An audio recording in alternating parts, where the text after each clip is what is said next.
Man, this shit is getting crazy. Never seems to amaze me. I think the devil's trying to play me. Oh, Lord. Ladies and gentlemen, welcome to the Use Your Own Intelligence podcast. I am your host, Fritz, and I wanted to start off today by congratulating those ILA union workers on that port strike and sticking together. You know what I'm saying? I really got to congratulate those guys, man. And there's certainly a lesson to be learned from all of that, right? I can't keep preaching enough how well unification works when anytime you're dealing with any issues in humanity, right? It's like it's the universal cure, right? But the issue we have with unity is that it's just the hardest pill to swallow for human beings. You know, something about unity just makes it very difficult for people to come together and really help each other out, right? To get their problem solved. And the part that bothered me, I got to be honest with you, the part that bothered me the most about this whole strike that went down is this current administration literally had 4 months in advance, right? To at least, advise and play the middleman on trying to, make some phone calls to both the union and the USMX, organizations to, come to some type of an agreement. And Biden himself just came out and flat out and said he's just not going to get involved. He's not going to get in between. And to me, I'm thinking to myself, well, what do we pay our tax dollars for? Like, why are we even paying you and your administration? Like, what is it that you guys do? What is it that you guys are supposed to do with our tax dollars? If you don't mind me asking, right? To know 4 months in advance and to have a White House full with all these analysts, right? All these analytical thinkers who graduated MIT, Yale, Harvard, you name it, right? We're talking about people that are great with numbers and analytics and, basically, coming up with contracts or whatever the case may be, right? Negotiations. And you mean to tell me throughout that whole administration, you knew 4 months in advance and nobody could make a call to both the ILA and to the USMX in order to get a deal done so we could at least meet down the middle to prevent a port strike where almost $1 billion a day was being lost while the ports were shut? I mean, we're talking about 45,000 workers who got together, who shot down ports all the way from Maine to Texas. You really got to take your hats off to that type of thing. You understand? There's a great lesson that could be learned. But as I said, just this thing of unity is a hard pill to swallow for most humans. And we got to admit that automation is coming, right? Because the whole reason why these guys were at strike is because of pay and job security. Now, you can't stop AI from coming and automation, right? But as far as these corporations and government is concerned, you have to have transition. You have to plan for the transition of these. And that doesn't mean just leaving your workers out to hang and dry. Sending them off and saying, good luck out there, man. Make the best out of it. You as public servants, when you're getting paid tax dollars, you understand what I'm saying? It comes with a great responsibility, right? And with that responsibility, especially when you know this thing's ahead and AI is coming and we know automation is more efficient, it's going to work faster, longer hours, we know it's great. We know it's great for the economy and to boost these ports and to get things in and out quickly, right? We know it's coming, right? Whatever the case may be, whatever artificial intelligence, whatever automation is coming out, we just know that it's going to work harder and longer than the average human being. By God, it's a machine, right? But there comes a responsibility when you're a public servant and you're getting paid tax dollars, right? It's called planning for the transition, right? And what's happening right now with this administration and with a lot of these big time corporations, this piss poor planning for the transition of getting these workers out and these robots in. You got to worry about retirement. You got to worry about these people putting foods on this table. You got to worry about job placement when these people go. If that's not the case, why are we even paying taxes to begin with if we're just here to get screwed over by a bunch of people that we're paying our taxes for? It's almost as if the administration was useless during a strike. To know 4 months in advance, to have all those analytical thinkers, whether they were from Harvard, MIT, who knows? You got all these smart people in the White House that are great with numbers. You couldn't make a phone call within 4 months before the strike happened to get these guys to come to an agreement. You had nobody to advise. You couldn't call ILA. You couldn't call UMX and say, hey, UMX, guess what? We've noticed that you guys had record numbers, which is very much to be true. From 2001 to 2003, during this COVID thing and even after post-COVID, you guys made a record amount of money. That was crazy. Money you've never seen before. You did it during a time where these workers were dying at the ports due to COVID when they came out. Okay, so what these guys are basically saying, they want more pay and they want job security when automation comes, all right? USMX, right? What are you going to do about that? So we see you had this month's coming in. They're asking for this. What's reasonable, okay? Can you at least shave up this much, break this down for this time frame and give them this? And we'll figure out what we're going to do, or we're going to actually have a plan for job placement. What you can do, since these are automated jobs are coming, can you then start certificating classes so these guys can know how to operate these machineries and fix this, that, and the third? What the hell are we paying this current government for? Why are we paying these taxes if they're failing us at this degree? We're talking about almost $1 billion a day that was lost every day since these ports were shut down. And by God, good thing they did fix it within a week and came to an agreement amongst themselves, because it wasn't with the help of the government.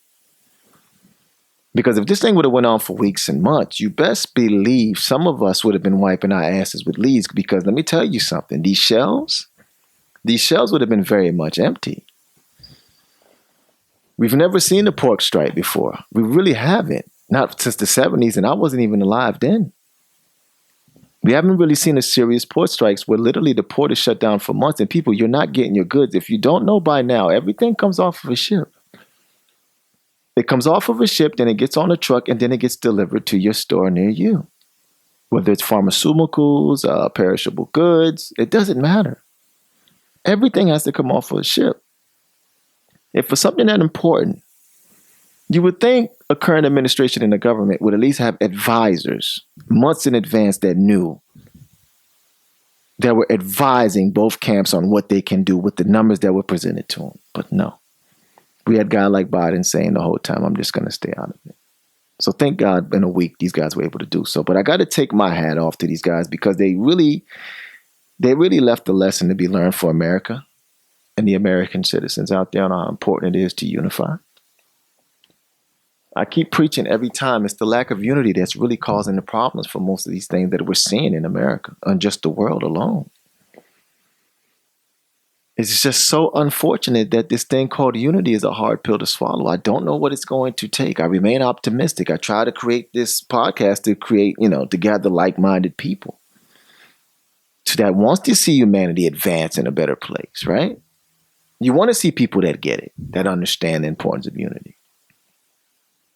Because they're the opposite of that. I don't care how long I've known you. If you don't really understand that concept, I get the hell away from people that think any other different.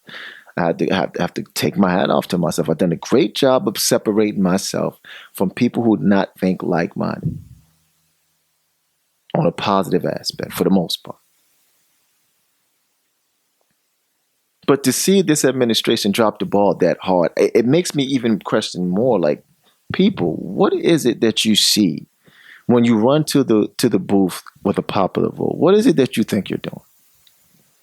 What makes you think your vote counts when an electoral college is in place and these same congressmen, these same people in the White House are going to pick a president and your vote means nothing? Don't you understand that without unity, without unions and things of that nature, you don't stand a chance out here? These corporations and government will eat you alive. All these politicians are heavily persuaded by corporations and donors. Do you understand what I'm saying? These companies are paying these people off. They can care less about the average worker, which is why we had to sit back and watch the port shut down for a week. Such a very important thing that we need to actually thrive as an economy is for that port to stay open on a regular basis and goods to come in and out, whether they're exported or imported. We need it. But yet we had to sit back and watch the ball be dropped by both these greedy corporations and governments. And thank God, in a week, they came to a resolution just till January. And then we have to wait and see what happens January because the contract hasn't even been renewed for 6 years like they usually do. It's only a temporary contract for 4 months. Like I said, I respect them, man. I got to take my hat to those guys for unification. They really, really, really showed a great example of how unification works, ladies and gentlemen. I don't know how to keep telling you that, you the people.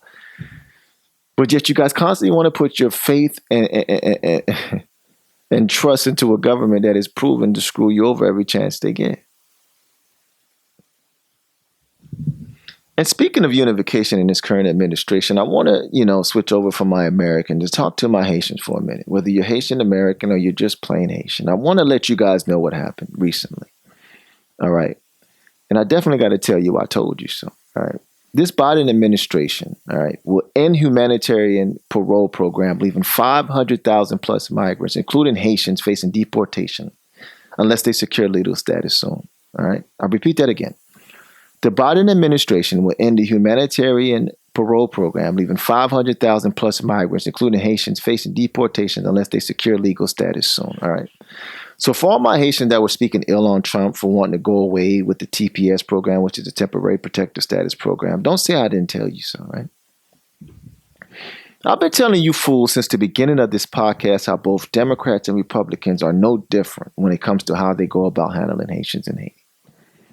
But do you not understand there are Haitians that will fight me to the T and will tell me that Democrats this and that, they're really for Haitians and that's the way to go, that's the way to vote. But it doesn't matter what evidence is presented to you. You still have sheeple-minded fools that believe that Democrats are for Haitians.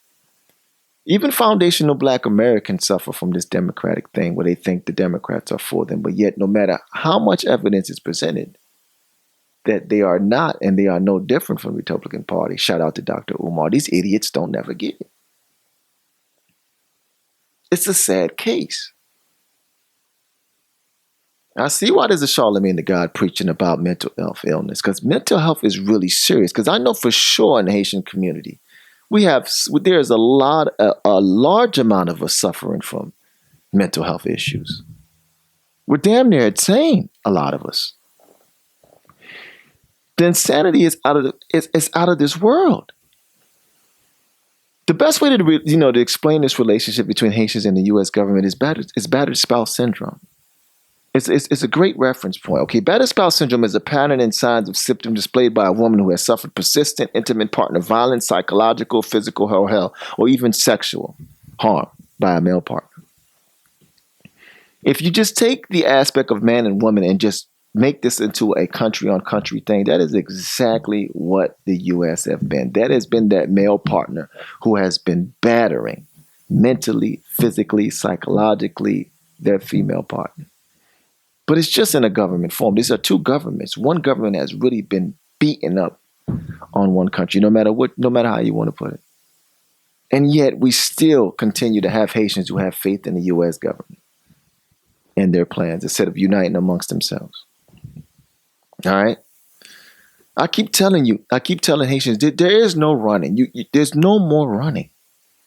And for all you idiots that always want to come out your mouth, for you Haitians that want to come out, when you gonna go to Haiti to do something? The infrastructure is broken 70%. Even if all us Haitians in the diaspora wanted to pick up and go back to Haiti, do you not understand the infrastructure can't even sustain it?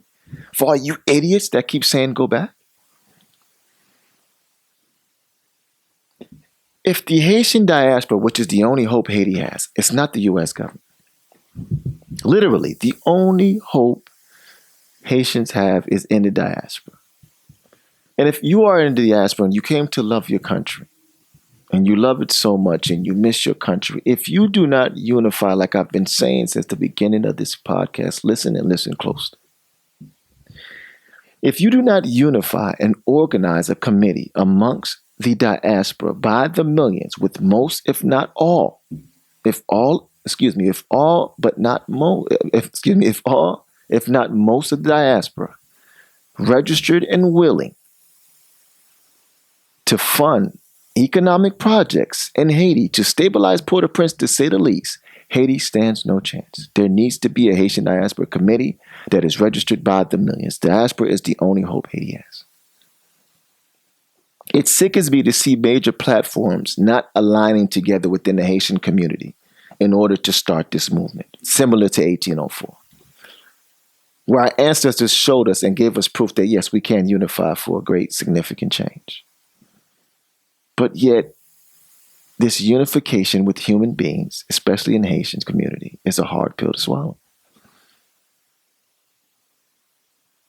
I can name you social platforms, Haitian social platforms with millions of followers, who is not having this conversation on unifying the diaspora, which they know for sure is the only help Haiti has.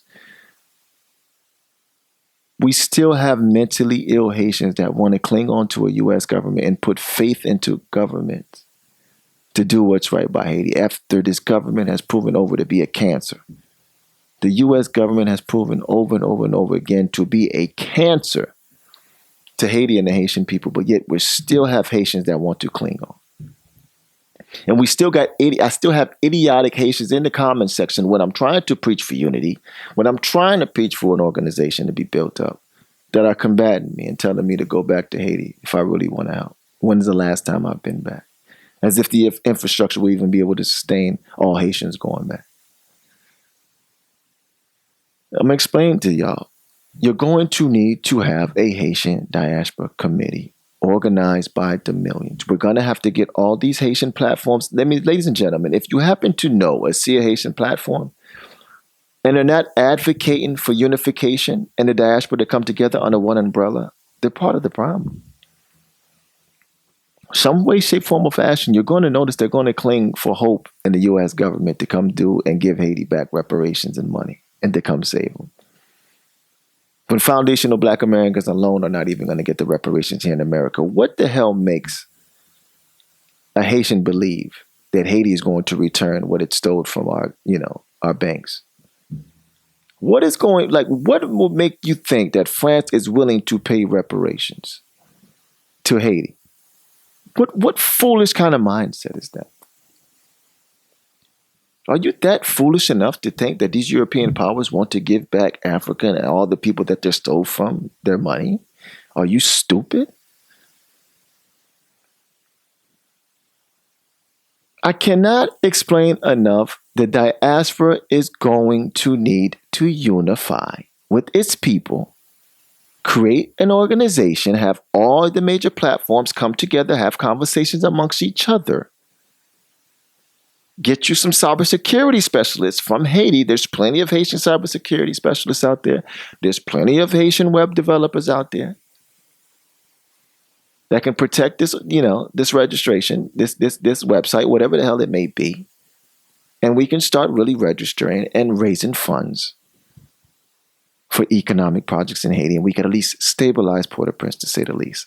Don't say I didn't tell you so. The more and more I see you clinging on to this government, do not say I did not tell you so. Haitians can't keep running. Do you not know, over the week, 50 miles north, all right? 50 miles north of Port-au-Prince, there was a gang called Grand Guive Game, all with automatic rifles, and they killed at least 70 people, including 10 women and 3 infants, on Thursday. This event literally took place 50 miles north of Port-au-Prince. Now, for all my Haitians that are outside of Port-au-Prince and you're saying it's safe in the countryside, how long do you think it's going to last? How long do you think it's going to last? How long do you think you just keep running away from your problems, whether that's outside of Port-au-Prince or you're trying to get over here in America? How long do you think that's last? For all my people in the diaspora, how long do you think it's going to last?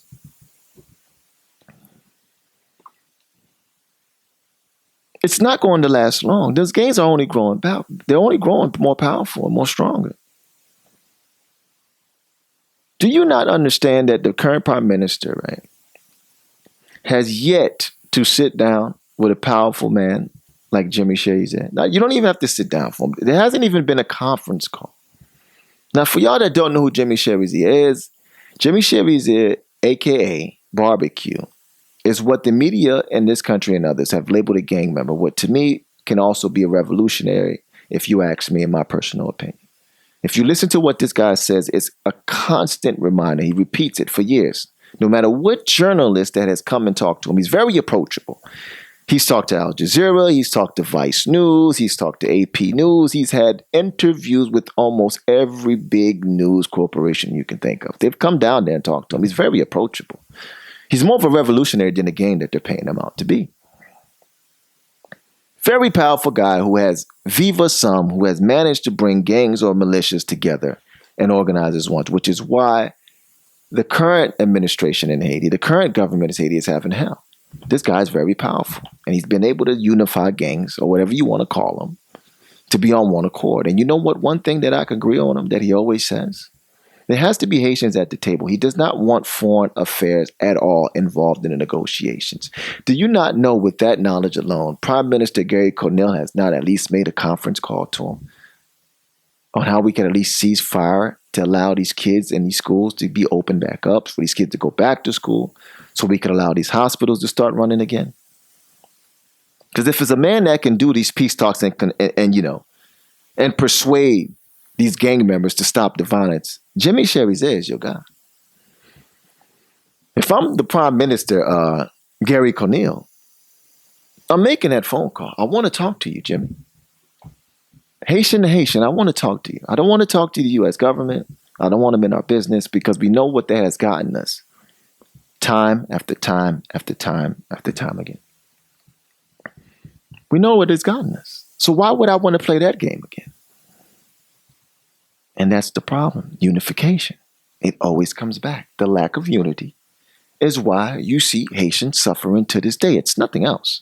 You can blame the U.S. government. We know that's always been part of the problem. But the number one problem is the lack of unity amongst the Haitian people.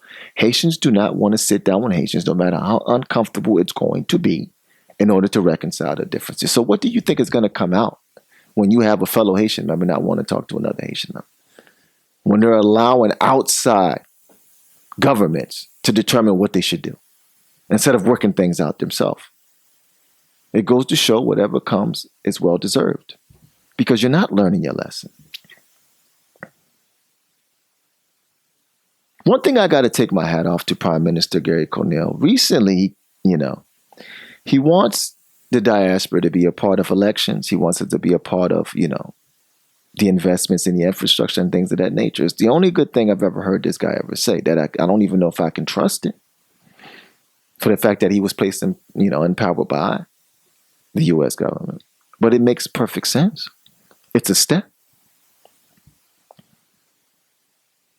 So even with that alone, I'm still wondering, what is taking the diaspora so long to form an organization? Why is it that a random guy on Use Your Own Intelligence podcast is saying the most common sense theology that they should be to help Haiti? And that's unify, create an organization amongst, the diaspora. And for all these people in the diaspora that came to love their country so much, the only thing you should be advocating for is unity in this committee. Anything else that you're running your mouth on, you're wasting your time. I think if you see a Haitian, and I'm speaking to everybody, if you see a Haitian and they're not advocating for the diaspora to come together, I want you guys to pretty much know they're part of the problem. And that's why Haiti is suffering. Don't think it's anything else, because they're blowing smoke up your ass if you do. Don't let a Haitian have any excuses to why their problem is what you see, because the problem is always going to be in the diaspora. The most successful Haitians have yet to pull their resources together and save their homeland and their country in which they claim so much. If there's a Haitian that's not advocating for unification, ladies and gentlemen, tell them to shut the up. Please, don't let them get away with blowing any smoke up your ass.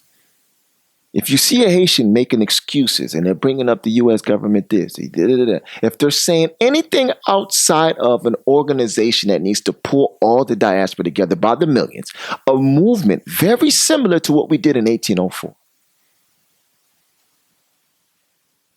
Today, in the modern technology with AI, artificial intelligence, and all these platforms where we literally are a phone call away from each other and unified, there is no excuses There's way too many platforms for Haitians not to be unified on one accord. It's just unfortunately in humanity, unity is a hard pill to swallow. So don't let a Haitian fool you and think, don't let them make any excuses. Don't let them blame Kamala. Do not let a Haitian blame Trump. If you see a Haitian opening his mouth and blaming anything other than the unification of the diaspora, just know, ladies and gentlemen, you heard it here on the User Intelligence Podcast, that Haitian is part of the problem. By God is my witness, that person is. You're part of the problem.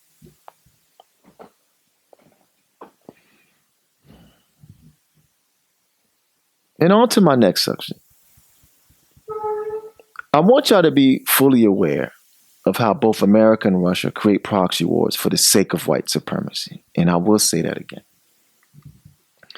I want you people to be aware how both America and Russia create proxy wars for the sake of white supremacies. Now, the reason why I believe so, even though there's plenty of reasons to believe this, is simply the footage you would get just off one example from the Israeli and Palestinian war in comparison to the Russian and Ukrainian war.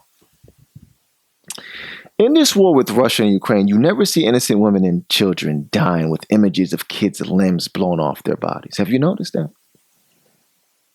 Have you noticed when you see war going on in Russia and Ukraine, it's literally men in fatigues, either getting shot by each other, drones, or stepping on landmines, right? When you look at the images in the war with the Israeli and Palestinians, right, you'll notice that literally there are schools being blown away and kids' limbs are going right off with them. Very disturbing images. Women, children, you name it. What you see in Ukraine and Russia is very much brothers having a very bad fight. If you don't know, at one point, Ukraine and Russia were the Soviet Union. They were all one country. They're really just two guys having a bad fight. It's a proxy war. Pretty soon, Putin is going to get what he wants. If you haven't noticed, you even see Trump, right, taking images and taking pictures and having conversations with Zelensky. It's going to be over pretty soon. What you see taking place in Israel and Palestine, that has been going on for about 100 years now. That's never going to end. That is a genocide, ladies and gentlemen. That is very much so a genocide. If you see what's going on in Sudan, if you see the things that are going on in Congo, these wars, they're very far brutal. You see worse images, right? But when you see the images in Russia and Ukraine, it's very much a proxy war. It'll be over soon. Two brothers fighting. Putin so far has gotten his territory that he wanted. He's gotten a lot of it. A lot of people in Ukraine are already swearing Russian. They're already switched over. They don't want no problems. A lot of those citizens, they're ready to become Russian. Again, they're not. You got to understand, this guy Zelensky was once a damn comedian before he became the president of Ukraine. Are y'all really understanding what's going on between Russia and Ukraine? How it's so much different. Must I remind you guys as well, right, that both U.S. and Russia, and I'm going to keep repeating this because I want it to sink in your head so you guys can really use your own intelligence. I'm never going to stop saying it until you guys finally say, oh, that makes a lot of sense. Using your own intelligence. Russia and USA have been allies for both world wars. Does that not ring a bell? Does that not mean something to you? Despite the BS that the media portrays on how Russia is our enemy, it's very much so BS for the sake of white supremacy. They have to make it seem that way. Do you not understand when the Berlin Conference took place, who else was at the table with America? It was Russia. They were part of the 14, 16 countries at the Berlin Conference. They were there too.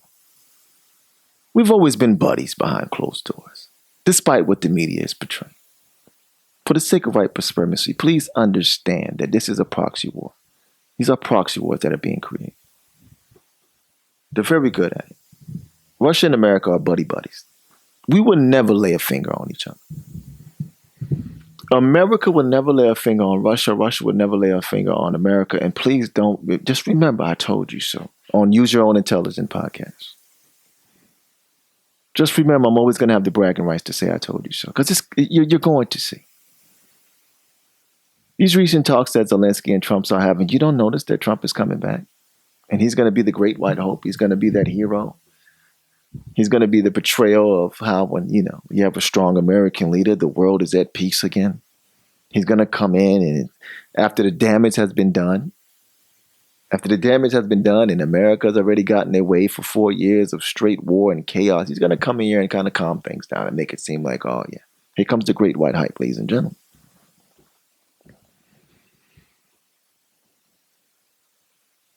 It's a joke. This is a game that's being ran. And I just want people to be smarter. You have to be pro-people. You cannot be pro-government. You have to be pro-people. Did you not understand how many times Kamala and both Trump are calling this place a democracy when they know very much so it's not? It's a republic. There's nothing about this place a democracy. If we were a democracy, why would you have an electoral college in place? If you truly, truly are for the people, by the people, you wouldn't need that. There's nobody that's going to explain to me why electoral college is needed in a democracy. It makes zero sense. The popular vote should be enough. If this is a democracy. But the popular vote means nothing. You idiots.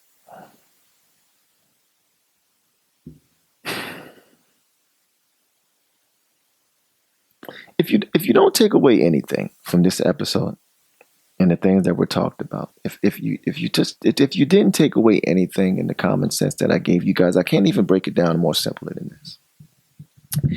Unity is the universal cure for any problems humanity is facing. If you do not unify with people, if you do not get with your community, if you do not get with your co-workers, whether it's a union, if you do not get with your fellow countrymen, Haiti and Haitians, whether that be on the mainland or the diaspora, if you guys do not start using your platforms, your resources, and really taking advantage and forming unification and having these conversations, advocating on platforms, you're never, ever going to see any type of improvement or progress at all. Believing and trusting in the government. The power is in the people. I don't know how many examples you're going to need, but it's going to be placed in front of your face.